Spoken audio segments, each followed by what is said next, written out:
Información precisa, completa, veraz, objetiva e independiente. Directo a tu pantalla. Voz de América en RCR 750.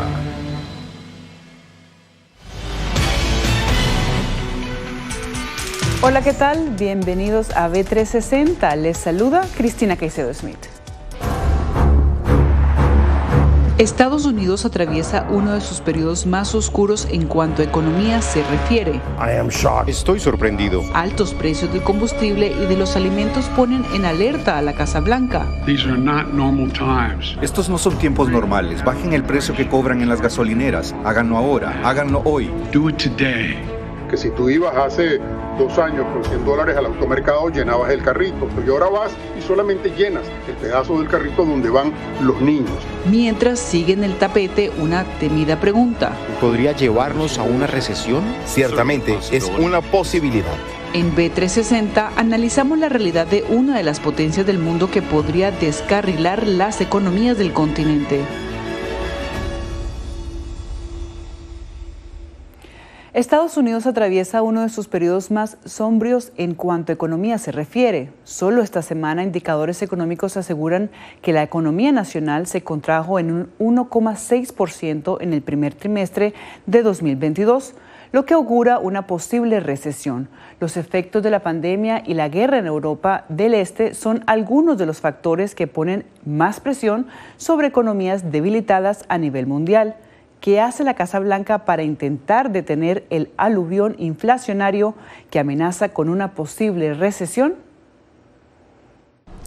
Un viejo dicho reza que cuando Estados Unidos estornuda, el resto del mundo se resfría. Pues en este momento Estados Unidos, más que un estornudo, parece estar atravesando una fuerte gripe. La que era considerada una de las economías más sólidas del mundo también está sufriendo los efectos de la pandemia y de la guerra en Ucrania. Cifras oficiales dan cuenta de una alta inflación que no golpeaba los bolsillos de los estadounidenses desde hace más de 40 años y muchos la están viviendo por primera vez.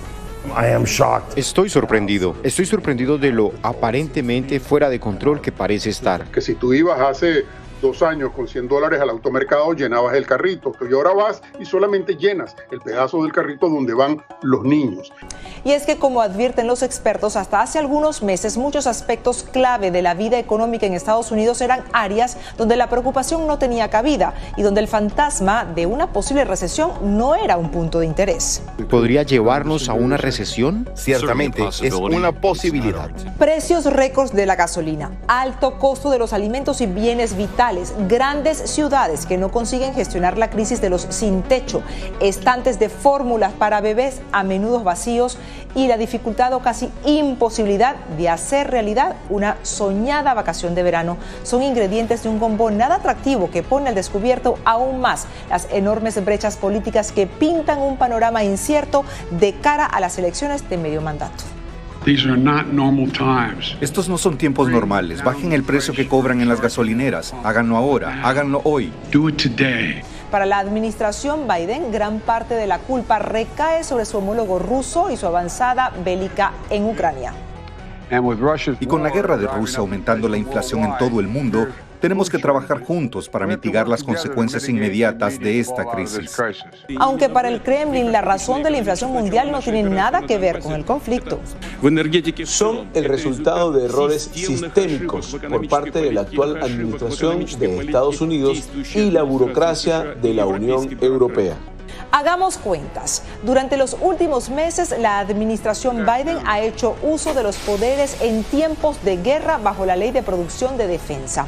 Ha liberado millones de barriles de petróleo de las reservas nacionales. Ha aprobado vuelos de emergencia desde el extranjero con cargas de latas de fórmula para bebés. Y más recientemente, el presidente Joe Biden dijo que le va a pedir al Congreso la suspensión por 3 meses de los impuestos federales sobre la gasolina y el diésel, que representa aproximadamente una disminución de 18 centavos por galón.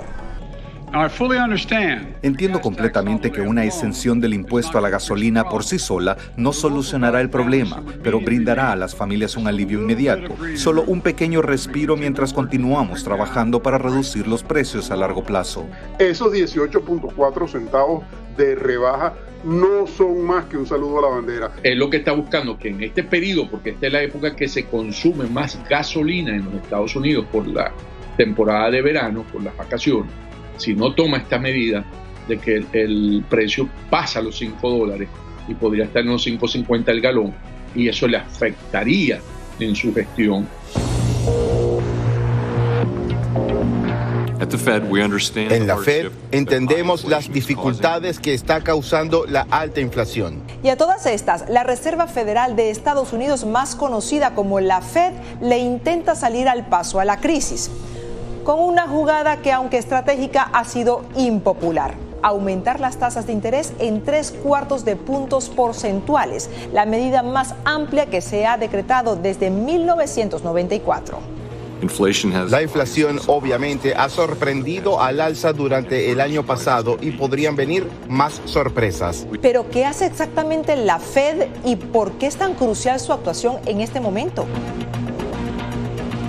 La Reserva Federal tiene la posibilidad de acelerar o frenar la economía mediante las subidas o bajadas de las tasas de interés. Por ejemplo, cuando estalló la pandemia de COVID-19, la Fed hizo que los préstamos fueran casi gratuitos. ¿Para qué? Para fomentar el gasto en empresas y hogares. En ese momento, el Banco Central de Estados Unidos también imprimió miles de billones de dólares para impulsar aún más la economía a través de un programa de estímulos llamado expansión cuantitativa, que es más conocido como QE. Pero volvamos al alza de las tasas de interés. ¿Cómo se traduce esto en el día a día? Los estadounidenses experimentarán un aumento de los costos de los préstamos, por lo que ya no será tan conveniente pedir una hipoteca o un préstamo para comprar un vehículo, por ejemplo. Y el dinero depositado en las cuentas bancarias, si bien generará algo de interés, no será mucho. Es por esto que desde otras trincheras surgen algunas propuestas. Latinoamérica y el Caribe puede ser una solución para esos problemas de abastecimiento, sea de manufactura en Asia o sea de alimentos y energía en Europa. Bajar drásticamente las emisiones de CO2, que se puso a la mitad para el 2030, extender ese escenario por lo menos 2-3 años más y permitirles a las empresas petroleras invertir. Y todo lo descrito se resume en una atmósfera que, de acuerdo con analistas, podría generar nuevos disturbios en una nación con amplias divisiones ideológicas que aumentan a medida que se acercan las elecciones de medio mandato, lo que derivaría en más desencuentros entre republicanos y demócratas en el plano legislativo, y advierte meses de disputas con miras a la carrera presidencial del año 2024. Y la guinda del pastel, un muy difícil camino en la capacidad que hasta el momento ha demostrado tener Estados Unidos para resolver cualquier crisis.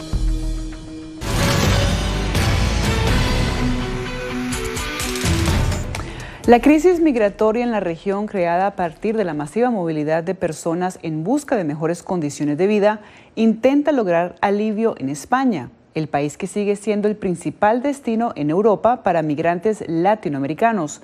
Un reciente estudio muestra que, a pesar de las restricciones por la pandemia, venezolanos y colombianos son las principales nacionalidades que tocan la puerta en el viejo continente. Por tercer año consecutivo, venezolanos y colombianos son los principales solicitantes de asilo en España.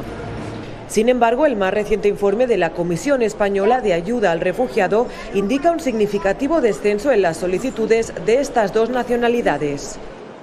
Los datos reflejan que la disminución de solicitudes de asilo de estas nacionalidades no obedece a que se haya aminorado la necesidad de protección, sino al cierre de la frontera aérea motivada por la pandemia de COVID-19. Para que se tenga una idea, los venezolanos hicieron casi 16.000 peticiones de asilo durante el año 2021. De los un poco más de 15.500 expedientes resueltos, solo 10 recibieron una respuesta positiva al estatus de refugiado. 2 casos obtuvieron la protección subsidiaria, casi 13.000 gozan de protección temporal por razones humanitarias y un poco más de 2.780 fueron negados.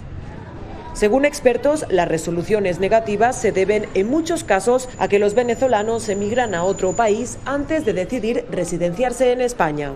Por ejemplo, que se han ido a Perú, han empezado a trabajar, han durado un año allí y luego quieren venir a España a pedir asilo. Cuando hay un tercer país de por medio, es decir, que te has ido a otro país y España es tu tercer destino, realmente se complica las solicitudes de asilo porque tienes que haber indicado las razones por qué ese país no te acogió. En el caso de los colombianos, la situación es similar. España registró un total de 11.567 solicitudes y se dictaron un poco más de 1.000 resoluciones de refugiado. 53 personas se beneficiaron de un estatus de protección por razones humanitarias y casi 2.000 recibieron una respuesta negativa. La gestión de estos procesos migratorios es bastante complicada porque España tiene, digamos, una presión muy importante, pero además también unas dificultades de su capacidad de gestión desde los organismos públicos. Entonces, digamos que se está sumando toda la presión migratoria y la presión de búsqueda de asilo desde África con la que llega a través de Barajas, que es esencialmente la de los latinoamericanos, y la que viene de Ucrania, que también están recibiendo un estatus especial. Pero no solo destacan venezolanos y colombianos. España también cuenta con el que se conoce como un acuerdo de migración circular, un alivio migratorio que más recientemente permite trabajar como empleados agrícolas a un total de 500 hondureños por el lapso de algunos meses. Para gestionar una presión migratoria de forma ordenada, se plantean alternativas para algunas personas, ¿no? Y ya luego tiene su compromiso de retorno, teniendo siempre las puertas abiertas de que puedan volver. El canciller español anunció que se está estudiando la posibilidad de iniciar otros programas para que, además de trabajar en el sector agrícola, los hondureños que lleguen a España puedan ser empleados en otras áreas. Julia Riera, Voz de América, Barcelona, España. En semanas recientes volvió al tapete la posibilidad de reanudar los diálogos entre gobierno y oposición de Venezuela que se llevan a cabo en México. ¿Cómo están las negociaciones para volverse a sentar en la mesa y qué avances se han hecho? Miremos. ¿Cómo van los diálogos de Venezuela en México después de que el 16 de octubre del 2021 la delegación del presidente Nicolás Maduro no llegara a Ciudad de México tras la extradición de Alex Saab a la Florida? El gobierno de Estados Unidos sabía que secuestrando a Alex Saab, miembro de la Comisión de Diálogo de México, le metió una puñalada mortal a los diálogos y negociaciones de México. Pero al parecer los diálogos podrían estar a punto de ser resucitados y Estados Unidos sería parte fundamental de ese proceso. La delegación de la Plataforma Unitaria ha trabajado muy de cerca con los Estados Unidos en acciones específicas que tienen como finalidad la reactivación del proceso de negociación conforme al memorando de entendimiento firmado en Ciudad de México en busca de soluciones a la crisis que afecta al pueblo venezolano. Y es que a pesar de que no se han sentado a la mesa aún, el pasado 17 de junio de este año, el Departamento del Tesoro estadounidense anunció que las sanciones contra Carlos Malpica Flores, el sobrino favorito de Cilia Flores, la primera dama de Venezuela, serían levantadas.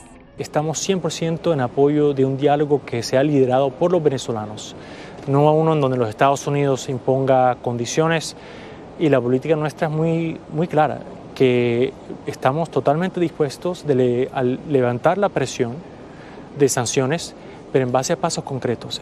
El 17 de mayo del 2022, con esta imagen de Jorge Rodríguez y Gerardo Blight, líderes de las delegaciones de la negociación, se evidencia que las partes estaban listas para regresar a la mesa de negociación. A esto le siguieron algunos mensajes que apoyaban la idea. Por un lado, la Plataforma Unitaria señaló estar totalmente dispuesta a construir de manera urgente un gran acuerdo político que permita lograr la recuperación de Venezuela. Mientras, Jorge Rodríguez, jefe de la delegación de Nicolás Maduro, insiste en el desarrollo de temas sociales, pero sin soltar la condición de Alex Saab. Hemos insistido en la crucial importancia que tiene el desarrollo de los temas sociales que son del interés principal de nuestro pueblo. Nuestro hermano Alex Saab, secuestrado desde hace 704 días, es miembro pleno de la delegación de Venezuela y es nuestro delegado. A pesar de las declaraciones y la disposición expresada por las partes, hasta este momento no hay una fecha para una nueva cita en Ciudad de México, pero se mantiene la esperanza de que volverán a dialogar y con la mediación de Noruega. Algo que quedó claro el 22 de junio cuando el líder negociador Dag Nylander se sentó junto a Rodríguez y Blyde en el foro de Oslo, donde se habló de procesos de paz exitosos. Damos la bienvenida a la presencia de Jorge Rodríguez en representación del gobierno y de Gerardo Blyde representando a la delegación de la Plataforma Unitaria. Esperamos que los esfuerzos continúen para, en un corto plazo, reanudar los diálogos de Venezuela y la negociación. Es así como hasta este momento se espera que esos esfuerzos se traduzcan en una fecha para volver a México. Celia Mendoza, Voz de América. Y precisamente esta semana una delegación del gobierno de Estados Unidos llegó a Venezuela para dialogar con funcionarios del presidente Nicolás Maduro y gestionar la liberación de 9 ciudadanos norteamericanos presos en el país. Hasta el momento el presidente Maduro anunció la visita, mas no como se ha hecho o no se ha avanzado al respecto.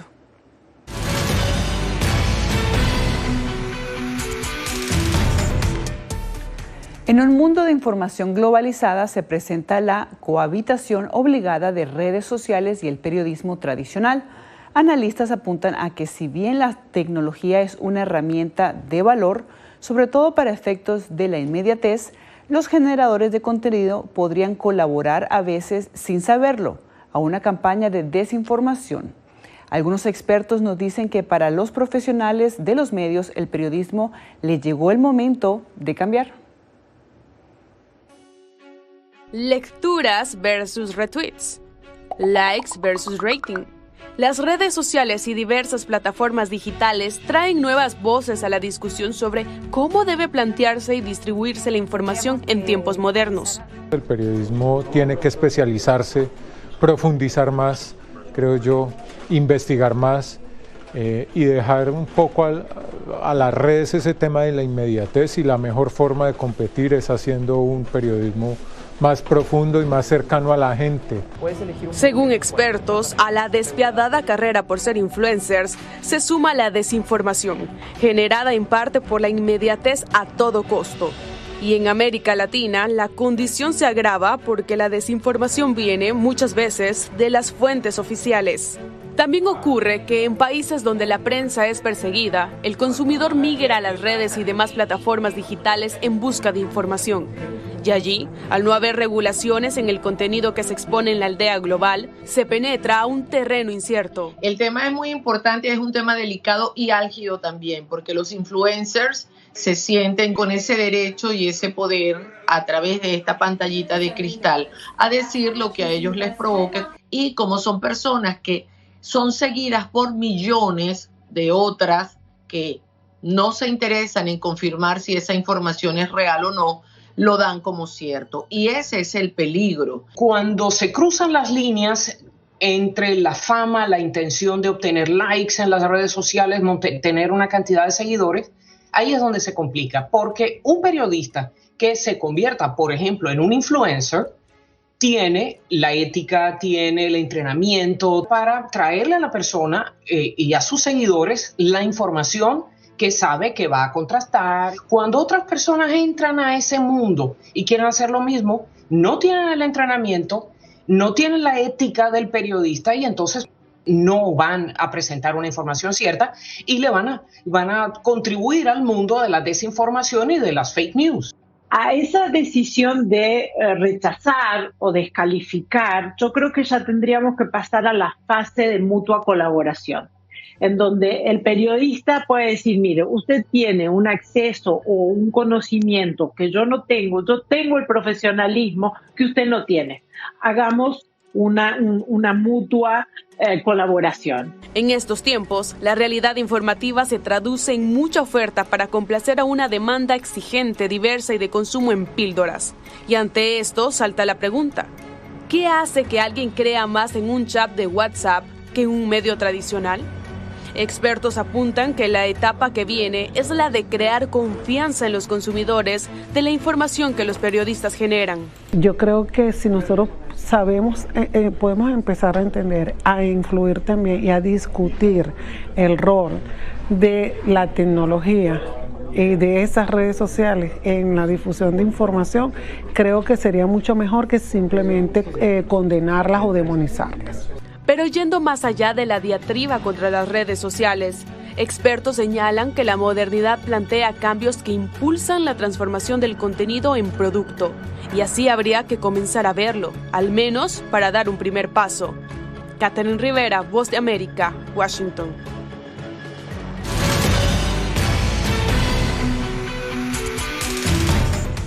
En una Venezuela conservadora, un joven médico cirujano le hace frente a los estigmas de una manera muy particular. Cada mes se viste de drag queen y lo hace para despertar conciencia en la lucha por la comunidad sexodiversa en el país. Ahora, Adriana nos acompaña desde Caracas. Adriana, ¿existe en Venezuela alguna legislación para proteger los derechos de la comunidad LGBT? A pesar de que en Venezuela no es un delito ser homosexual, como sí ocurre en algunas naciones de Asia, se han visto cosas que los activistas por la comunidad sexodiversa consideran un atraso. Y uno de ellos es que Venezuela no tiene una ley para proteger las uniones civiles del mismo sexo. Es decir, en este país está prohibido el matrimonio homosexual. Además de ello, las personas trans no tienen derecho a la identidad, no pueden tener una cédula. Más allá de eso, está también que a pesar de que se defiende a la comunidad en este país y es delito discriminarlos, ha habido ocasiones en las que en un restaurante o en un local público los dueños, los propietarios de esos negocios les piden a parejas del mismo sexo salirse de ese lugar porque se están besando. Debajo del maquillaje y la purpurina, un joven venezolano desafía prejuicios y levanta banderas de diversidad. Hago drag, soy doctor, me dicen el rector. Con 27 años, Francisco Machado Toro recibió su título de cirujano en la Universidad Central de Venezuela en Caracas. Trabaja en un ambulatorio local, pero una vez por mes cambia la bata y el estetoscopio por vestidos de lentejuelas y una peluca rubia. Imaginar a un médico que se viste de mujer porque le da vida a un personaje es demasiado extraño. Sin embargo, yo siempre he considerado que uno tiene que ser feliz. Entendí que podía hacer drag sin ningún tipo de estigma o algún tipo de discriminación. Su alter ego en los escenarios tiene un nombre y una causa inspirada en su propia historia personal. Mi personaje se llama Vitiliga. Este personaje nace justamente de mi condición de vitiligo. Es un trastorno autoinmune de la piel. Cuando esto comenzó, me generaba como muchas inseguridades, baja autoestima. El mayor estigma o la mayor discriminación que uno puede tener es la que uno se hace hacia uno mismo. El activismo de Francisco no termina cuando se apagan los reflectores. Al frente del programa Prisma, educa a otros en la defensa de los derechos de la comunidad LGBT en Venezuela, un país donde el matrimonio homosexual está prohibido. Pero no solo eso, tampoco se reconoce la identidad de las personas trans, ni en la cédula ni en los servicios de salud. Imagínate una mujer trans que vaya a una sala de hospitalización y tenga que estar hospitalizada en sala de hombres y tenga que compartir el baño con la sala de hombres con todas las condiciones que tienen los hospitales y los centros de salud actualmente en nuestro país. ¿Cómo puede sentirse esa persona? Por eso cree que su consultorio es otra tribuna para despertar conciencias. Desde todos los espacios podemos hacerle frente a la homofobia y los estigmas sociales. Y esos estigmas contra los que se revela Francisco continúan. Según la organización no gubernamental Somos, el año pasado se documentaron en Venezuela 22 casos de asesinatos contra la comunidad homosexual y trans. Adriana Núñez Rabascal, Voz de América, Caracas, Venezuela. Muchas gracias por acompañarnos. Les saludó Cristina Caicedo Smith. Radio Caracas Radio presentó Voz de América.